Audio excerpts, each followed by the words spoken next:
सुरार्चितलिङ्गं निर्मलभासितशोभितलिङ्गं जन्मज दुःखविनाशकलिङ्गं तत्प्रणमामि सदा शिवलिङ्गं तत्प्रणमामि सदा शिवलिङ्गम्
जन्मजदुःखविनाशकलिङ्गं तत्प्रणमामि सदा शिवलिङ्गं तत्प्रणमामि सदा शिवलिङ्गं तत्प्रणमामि सदा शिवलिङ्गम्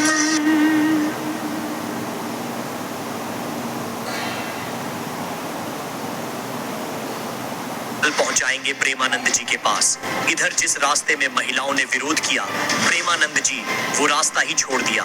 समय और रास्ता सब बदल गया। सड़क किनारे इंतजार कर रहे भक्त इसी आस में बैठे थे कि महाराज आएंगे, और जैसे ही प्रेमानंद जी के दर्शन हुए लोग रो पड़े। कैसे होंगे दर्शन और कहां से निकलेंगे गुरुजी महाराज, सब कुछ 2 मिनट में आपको बताते हैं। प्रेमानंद महाराज से मिलने देश ही नहीं विदेश तक के लोग वृंदावन पहुंचते हैं।